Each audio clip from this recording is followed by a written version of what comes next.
Ruri hanya diam mendengar ucapan kakaknya. Siang itu, mereka berempat memutuskan melanjutkan pencarian dengan menggunakan mobil Gama. Tiba di lokasi perkebunan warga. Gama memarkir mobilnya di bahu jalan. Mereka turun dan kembali menyisir pematang sawah dan kebun karet warga. Warga juga terlihat melaksanakan aktivitas di lahan mereka masing-masing. Warga yang menyaksikan kedatangan mereka terlihat tak begitu peduli dan lanjut dengan kegiatannya masing-masing. Mereka tetap terus berjalan hingga hari sudah menjelang sore. "Sis, kita ke arah sungai yuk. Kan kita belum ke sana. Sekalian ambil wudhu dan sholat di sana," kata Gama. "Iya, ayolah," angguk Siska menyetujui. Fajar dan Ruri juga mengangguk setuju. Jalan mereka berempat menuju sungai yang lokasinya sekitar 1 kilometer dari sawah dan kebun warga. Tak lama mereka pun tiba di sana. Sungai itu terbilang jernih dan tenang. Arusnya juga tak begitu deras. Sungainya gak terlalu besar. Dulu banyak warga yang mandi di sungai ini. Sekarang sudah jarang karena warga sudah memasang PDAM. Ruri, Gama, Siska, dan Fajar langsung ambil wudhu. Siska dan Ruri mengeluarkan mukena dari tas mereka dan sholat asar berjamaah diimami oleh Fajar. Setelah sholat, mereka langsung menyisiri area sungai itu. Hari semakin gelap, namun mereka memutuskan untuk mencari. Lama mereka berjalan, sudah masuk waktu maghrib. Mereka berhenti dan melaksanakan ibadah maghrib. Setelah itu, mereka memutuskan untuk kembali dulu. Mereka putar arah. Beberapa langkah berjalan, krak, suara ranting dipijak. Mereka berempat sontak menghentikan langkah dan diam di tempat mendengarkan suara itu. Tap, tap, tap. Seperti suara langkah kaki. Tepat dari arah semak-semak yang tinggi di dekat sungai itu. Gama dan Fajar mematikan senter HP mereka. Suasana gelap. Mereka mengendap-endap merapat ke arah rerumputan dan menunduk, menunggu si pemilik suara langkah kaki itu. Suara langkah itu terdengar lagi, tapi kali ini lebih dekat. Degup jantung Siska berdetak kencang. Begitu juga dengan Fajar dan Gama. Suara langkah itu tiba-tiba hilang tak terdengar lagi. Fajar bangkit mengintip di sekitar sungai itu. Tapi tak ada apa-apa. Aneh batinnya. Mereka keluar dari tempat persembunyian itu dan melanjutkan jalan pulang. Mereka tidak menggunakan penerangan lagi karena takut mungkin akan terlihat orang-orang yang mengejar mereka tempo hari. Mengandalkan sinar bulan, mereka terus berjalan sampai tiba di area persawahan. Tiba-tiba, sekelompok orang tampak berjalan menyusuri pematang sawah, berpakaian hitam-hitam, seperti mencari sesuatu. Siska, Gama, Ruri, dan Fajar yang melihat pemandangan itu sontak nunduk di dekat tanaman padi. Gama menyilangkan telunjuknya di bibir, kode agar mereka semua diam. Mengintip dari celah-celah padi, Gama mulai menghitung berapa orang yang terlihat. 10 orang terpantau di area itu. "Apa kita sikat aja?" bisik Gama pada Fajar. "Kalah jumlah, Gam," timpal Fajar. "Mereka gak terlalu terlatih, Gam. Aku pernah bertarung melawan mereka. Gerakannya seperti amatiran, dan mereka hanya mengandalkan golok saja," bisik Siska. "Apa kita pantau saja? Pasti mereka akan kembali ke markasnya. Siapa tahu ibu di sana, Kak," ide Ruri. "Bener juga, Ri. Kita pantau dulu. Ikuti mereka. Tapi kita juga harus waspada. Kalau kita ketahuan, kita gak punya senjata untuk melawan," Siska menimpali. Mereka terus bersembunyi di sana sambil memantau orang-orang itu. Tak lama seperti perkiraan orang-orang itu, mulai bergerak pergi ke arah jalanan kampung. Siska, Gama, Fajar, dan Ruri juga bergerak mengendap-endap di antara pematang sawah. Sambil menunduk, mereka mengikuti sekelompok orang itu. Orang-orang itu sudah sampai di tempat di mana mobil Gama parkir dan terlihat duduk di sana seperti menunggu mereka datang. Sial, kukira mereka akan pergi, ucap Gama.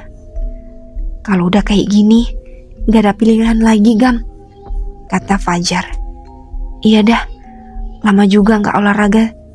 Kayaknya bisa nih buat pemanasan, ucap Gama sambil mengepalkan tangannya. Siska, jaga Ruri di sini dulu ya. Serahkan sama aku dan Gama, perintah Fajar kepada Siska. Aku mengerti, Jar. Ingat, kalian harus hati-hati ya, angguk Siska.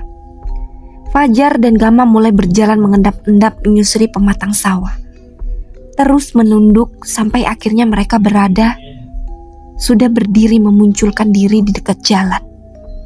Mereka terus berjalan ke arah tempat di mana mobil dan orang-orang itu berkumpul. Untung di sana ada lampu jalan sebagai penerangan.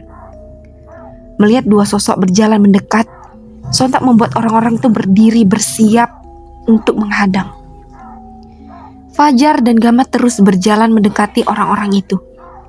Orang-orang itu tampak siaga, siap menghadapi Fajar dan Gama. Sampai di tempat itu, Fajar dan Gama berhenti. Siapa kalian? Bentak Gama. Di mana dua gadis itu? Sahut salah satu orang itu. Untuk apa kalian mencari Siska dan Ruri? Tanya Fajar. Bukan urusan kalian, bentak salah seorang di antaranya. Dua gadis itu pasti tidak jauh dari sini.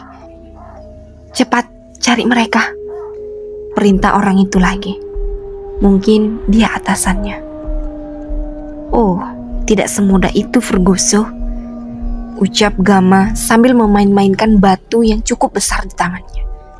Sementara tangan yang satunya lagi memegang batang kayu yang diletakkan ke pundaknya. Sementara Fajar terlihat juga memegang kayu yang sama besarnya.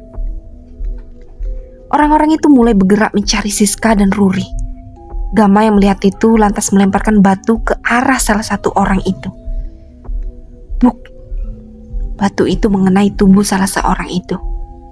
Orang itu langsung tersungkur. Orang-orang lainnya mulai mengambil golok yang terselip di pinggang mereka, menyerang Gama dan Fajar.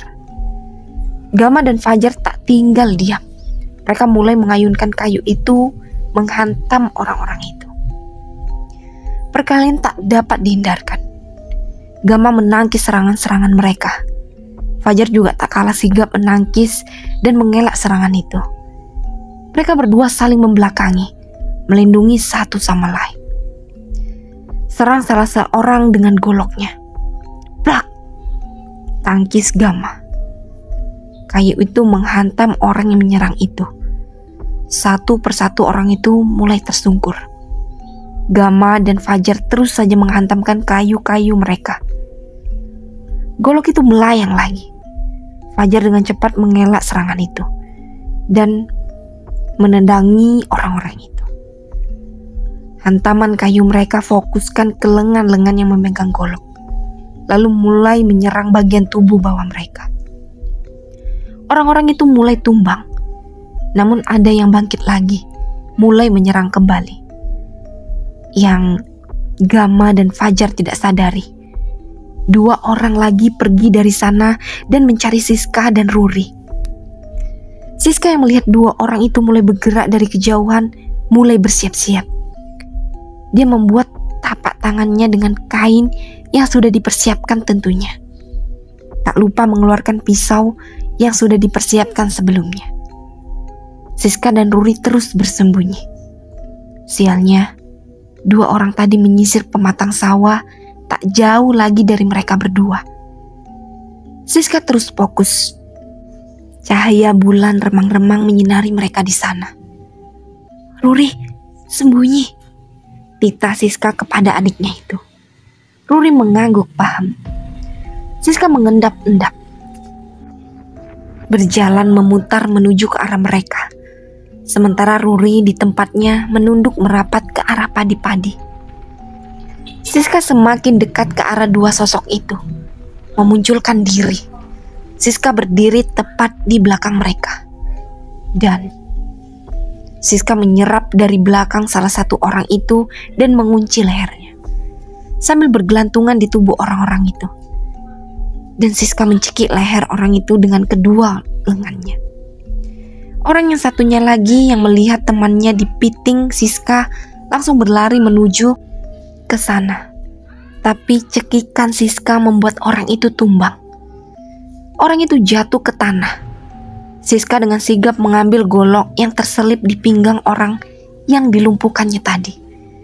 Melihat temannya ambruk, orang yang satunya lagi langsung mencabut goloknya dan langsung menghunuskannya ke arah Siska. Siska refleksnya menangkis serangan itu. Saat orang itu lengah, Siska dengan sigap menendang dada orang itu. Orang itu mundur beberapa langkah. Melihat itu, Siska langsung menendang lagi tangan orang itu. Golok itu langsung jatuh ke tanah. Seakan tak memberikan kesempatan, Siska mendaratkan pukulannya tepat di rahang kiri orang itu. Dan orang itu ambruk. Siska tak tinggal diam, langsung menduduki tubuh orang itu dan mendaratkan pukulan. Orang itu sudah terkapar. "Ruri, ayo," seru Siska memanggil. Ruri muncul dari padi-padi dan langsung lari menuju Siska. Mereka terus lari menuju Gama dan Fajar. "Siska, Ruri, cepat!" teriak Fajar dan Gama. Siska dan Ruri terus berlari menuju ke arah Fajar dan Gama. Dengan nafas ngos-ngosan, mereka berlari dan akhirnya sampai juga. Terlihat tubuh-tubuh terkapar bekas pertarungan Gama dan Fajar tadi. "Ayo, naik cepat," seru Fajar. Dengan sigap, mereka menaiki mobil dan langsung tancap gas. Gama terus memacu mobilnya di jalan yang berbatu itu. "Kemana nih, Sis?" tanya Gama. "Ke surau dulu, ambil motor ibu, lalu kita ke kampung sebelah. Ini udah gak beres, gak bisa kita tanpa persiapan matang," jelas Siska. Gama dan yang lainnya mengangguk paham. Setibanya di surau, Siska mengambil motor ibunya dan membawanya. Sementara Ruri di dalam mobil bersama Gama dan Fajar. Siska di depan memacu motornya, sementara mobil Gama di belakang Siska. Siska dan Gama terus melajukan kendaraan mereka, meninggalkan kampung itu, melewati pepohonan dan hutan-hutan kecil di kiri dan kanan jalan. Setelah 30 menit berkendara, tibalah mereka di Gapura Kampung Kenangsari, kampung sebelum kampungnya Siska. Mereka masuk menuju ke dalam kampung. Satu persatu rumah mulai kelihatan tampak normal. Beberapa warga juga ada yang duduk di teras rumah, tampak mengobrol dengan anggota keluarga mereka lainnya.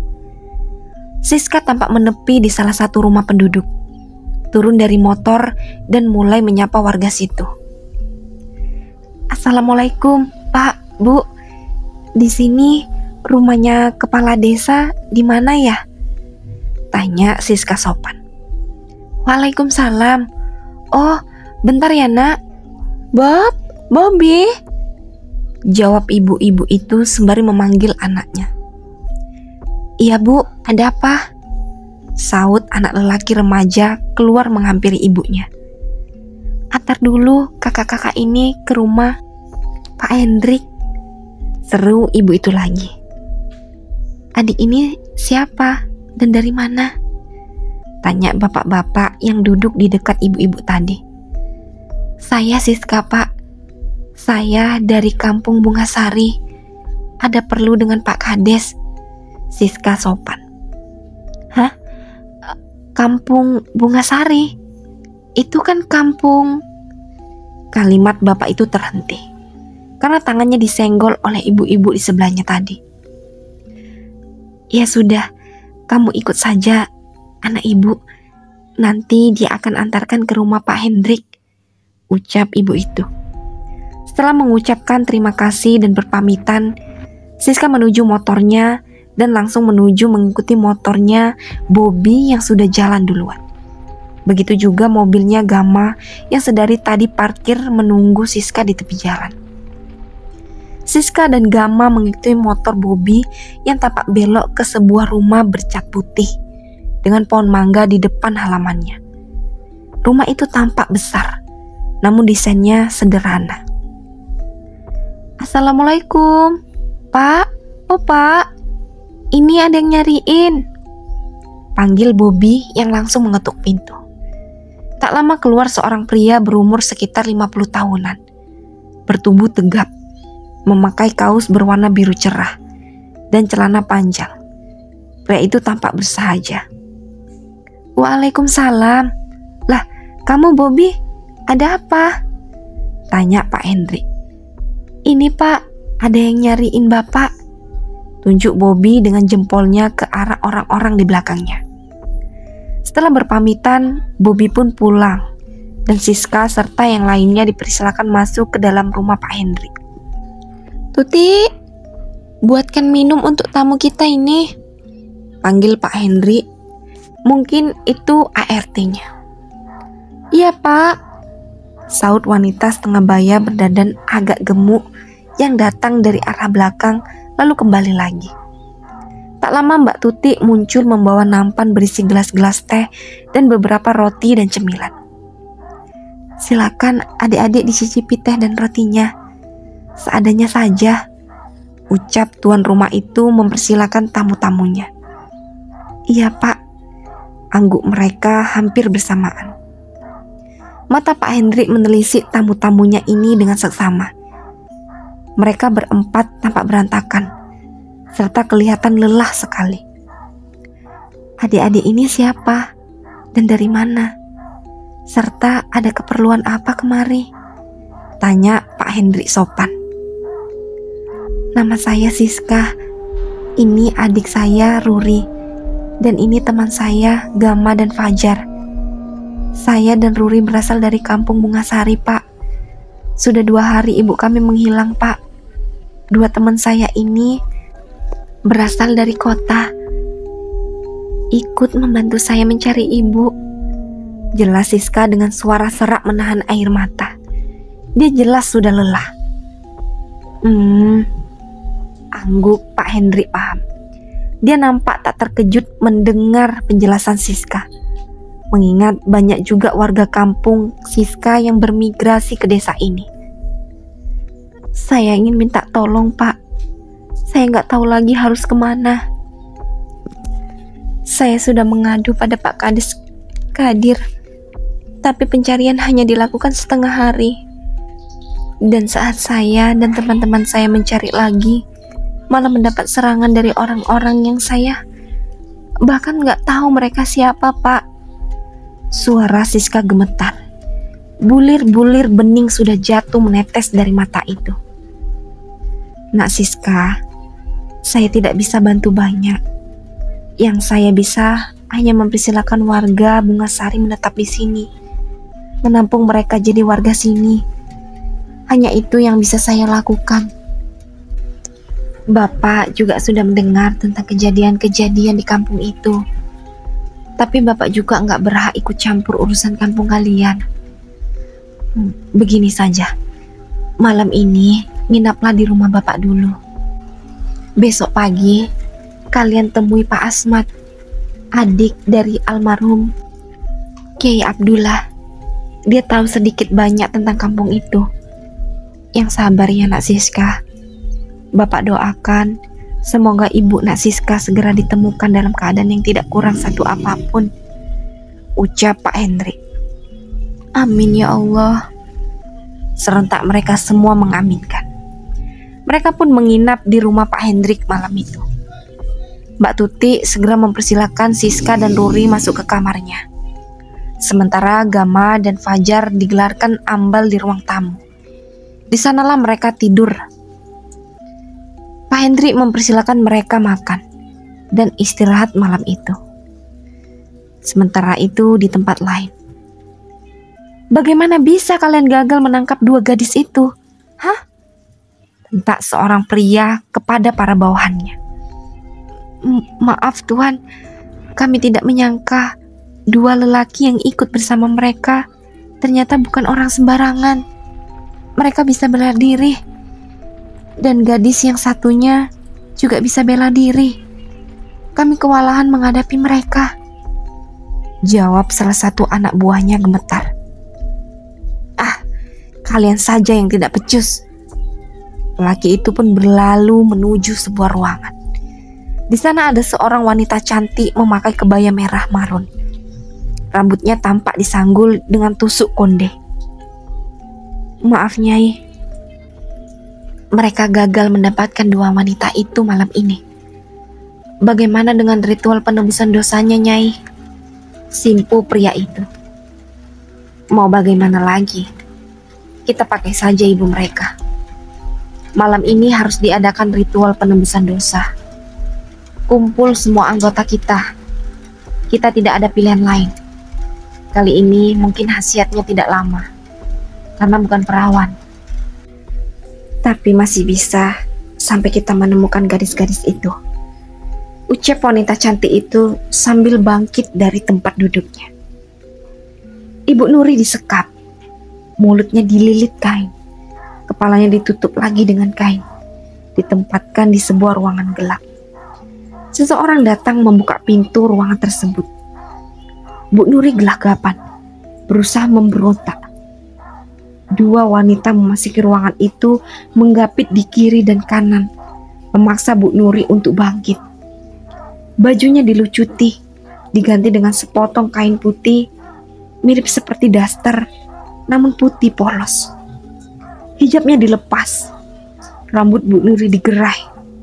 Bu Nuri terus saja memberontak, tapi dia kalah tenaga. Tubuhnya terasa lelah. Sudah 2 hari dia disekap, hanya segenggam nasi putih dan air putih yang mereka berikan untuk menyambung nyawa wanita ini. Bu Nuri diapit kiri dan kanan dengan mata yang ditutup kain putih. Dipaksa terus berjalan entah kemana tujuannya. Setibanya di sebuah padang rumput kecil, di tengah-tengah pepohonan terlihat api unggun besar. Berada di tengah-tengah puluhan orang yang berkumpul malam itu. Semuanya memakai baju serba hitam. Wanitanya juga memakai kebaya hitam dan rok hitam polos. Rambut mereka disanggul. Mereka duduk menghadap api unggun. Saat Bu Nuri sampai di tempat itu, mereka semua serempak berdiri memberi jalan pada Bu Nuri yang masih diapit 2 orang wanita juga. Di dekat api unggun telah siap sesajian seperti buah-buahan, kepala kerbau, dan 4 kepala kambing. Tidak lupa juga dupa-dupa dibakar di tempat persembahan di dekat api unggun itu. Seorang wanita yang mereka sebut Nyai itu tampil ke tempat persembahan. Komat kamit membaca kalimat-kalimat yang entah apa artinya. Bu Nuri dibaringkan di dekat sesajian itu. Kaki, tangan diikat. Perlahan penutup mata Bu Nuri dibuka. Samar-samar terlihat jelas wajah-wajah mereka. Bu Nuri terkejut melihat wajah yang begitu tampak tak asing. "Kenapa kalian melakukan hal seperti ini? Hah?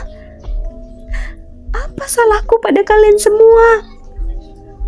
teriaknya histeris.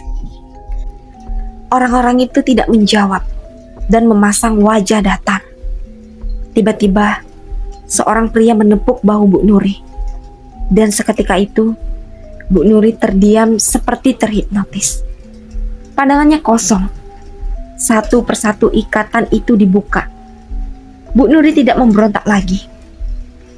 Nyai itu kemudian membuka sanggulnya, melucuti kebayanya, membuka roknya, dan tak lupa dalamannya juga.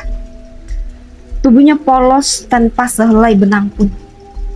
Puluhan orang itu juga melakukan hal yang sama, baik pria dan wanita. Sama-sama mereka melucuti pakaian mereka, hingga semua orang yang ada di sana tanpa sehelai benang pun. Begitupun pria yang bersama Nyai tadi juga sudah polos tanpa sehelai benang pun.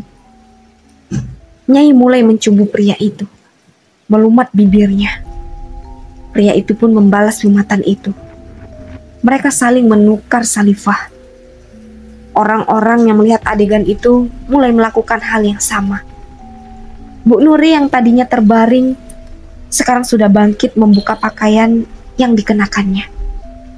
Tubuh Bu Nuri telah polos, tatapannya kosong. Dia duduk membuka kedua kakinya lebar-lebar. Sesosok tubuh tinggi besar, bermata merah dan berbulu, muncul dari balik kobaran api, menghampiri Bu Nuri yang sudah polos. Dia segera menjilati tubuh polos itu, mencumbui Bu Nuri. Bu Nuri hanya diam saja tak merespon. Tangan-tangan berbulunya mulai mengerayangi dua gundukan lemak di dada Bu Nuri. Kemudian menggagahi wanita setengah baya itu dengan penuh nafsu. Sesekali lendir dari mulut makhluk itu menetes di wajah dan tubuh Bu Nuri. Tubuh Bu Nuri bak boneka yang diarahkan kemanapun selalu menurut, namun tanpa ekspresi. Mereka semua melakukan hubungan seks di tengah hutan, saling bergantian dan kadang bertukar pasangan. Mereka terus memacu di tengah keheningan malam itu. Desahan-desahan terdengar bersaut-sautan. Hanya Bu Nuri yang pasangannya tidak terlihat seperti manusia. Sungguh pemandangan yang menjijikan. Lama-kelamaan, tubuh Bu Nuri yang tadinya berisi, kini berangsur-angsur kurus. Darahnya seperti terhisap. Matanya mulai cekung, pipinya mulai peyot. Makhluk itu terus memacunya penuh nafsu dan menyerap sari-sari kehidupan Bu Nuri. Dan akhirnya, tubuh Bu Nuri ambruk. Makhluk itu sudah memenuhi hasratnya. Begitu juga orang-orang yang ada di sana mulai duduk bersimpuh, memuja makhluk berbulu itu. Malam itu berlalu dengan nyawa ibu dari Siska dan Ruri lepas dari raganya. Siska, kamu jangan cari ibu ya, Nduk. Pergilah, bawa adikmu pergi. Jangan kembali ke kampung itu. Ibu sudah baik-baik aja dengan bapak. Bu Nuri mengusap-usap kepala Siska yang tiduran di pangkuan ibunya. Ibu bicara apa sih? Kan kita baik-baik aja di sini. Manja Siska dengan ibunya. Alam bawah sadarnya membawa suasana hari-hari biasanya di rumah itu. Ibu, entah mengapa belakangan ini aku merasa begitu sedih. Kenapa ya? Rasanya seperti mimpi buruk. Tapi tak apa-apa. Sekarang udah baik-baik aja di sini sama ibu dan Ruri. Siska bangkit dari pangkuan ibunya dan memeluk ibunya dengan manja. Dok, kamu sudah dewasa. Tolong jaga Ruri ya. Pergi sejauh mungkin. Jangan pernah kembali ke kampung ini. Kamu ngerti kan, Dok? Jangan pernah kembali, apalagi mencari ibu. Siska mematung mendengarkan kalimat yang terucap dari ibunya. Perlahan-lahan, wujud ibunya berubah menjadi kurus kering, pucat, matanya cekung. Mereka semua iblis. Mereka telah bersekutu dengan setan. Ibu Nuri perlahan menghilang. Ibu! Ibu! Teriak Siska memanggil-manggil ibunya. Kak! Kak Siska! Bangun, Kak! Jam sudah menunjukkan pukul jam 2:30 dini hari. Siska dan Mbak Tuti mengguncang tubuh Siska yang teriak-teriak. Mendengar itu, seisi rumah bangun dan langsung menuju kamar itu. Termasuk Pak Hendrik dan istri juga terbangun mendengar teriakan Siska. Siska membuka mata, Terlihat semua orang memandangnya dengan tatapan cemas. "Tuti, ambilkan air hangat," perintah istri Pak Hendrik. Mbak Tuti segera menuju dapur. Tak lama membawa segelas air. Siska meminum air itu dan perlahan-lahan bulir-bulir bening terjatuh dari matanya. Dia menangis sejadi-jadinya sambil memeluk Ruri yang tampak keheranan. "Ri, ibu udah gak ada, Ri," isak Siska di sela-sela tangisnya. "Maksudnya apa, Kak? Kakak jangan ngomong gitulah. Kakak mimpi ibu, Ri. Dia bilang jangan cari ibu lagi. Katanya dia sudah tenang sama bapak, Ri." Siska sesenggukan sambil terus memeluk adiknya itu. "Kakak jangan gitu. Itu kan cuma mimpi. Kakak pasti kecapean. Ibu pasti baik-baik aja." "Enggak, Ri, enggak.